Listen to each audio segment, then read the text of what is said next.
Donc pour les 150 ans, il y a deux choses que j'ai envie de souhaiter. Donc c'est d'abord la convivialité, évidemment, entre nous, pour garder ça au niveau des équipes de recherche, mais également que le Centre wallon de recherche agronomique reste un acteur de premier plan dans la recherche agronomique.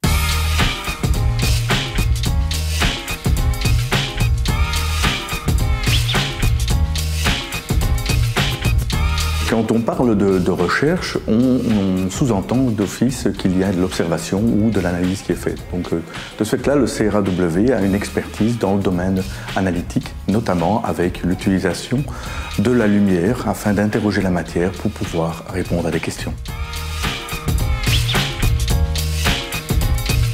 Dans le domaine de la spectroscopie proche infrarouge, le CRA a été pionnier. On a commencé en 1979 sous l'impulsion de Robert Biston et ensuite par la continuation qui a été faite par Pierre Dardenne, où le CRAW s'est vraiment imposé dans l'utilisation de la spectroscopie infrarouge pour interroger la matière.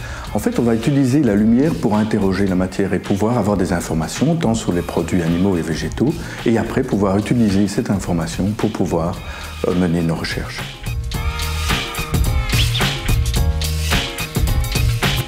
L'expertise que le CRA a dans ce domaine est assez unique parce que non seulement on connaît très bien les techniques et l'utilisation notamment des outils de la chimiométrie, c'est les statistiques et les mathématiques adaptées à ces données spectrales pour justement pouvoir interroger le spectre et en donner une réponse utile pour nos collègues.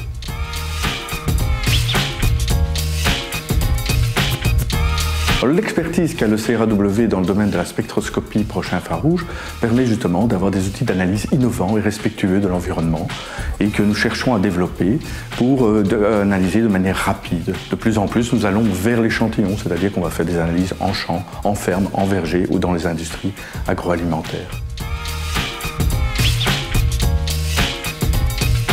La méthodologie établie au CRAW peut être particulièrement puissante puisqu'elle va pouvoir permettre, par exemple, de prédire la production de gaz à effet de serre que génère une ration donnée destinée à des vaches laitières et donc de la gérer en sorte de minimiser ce genre d'émissions.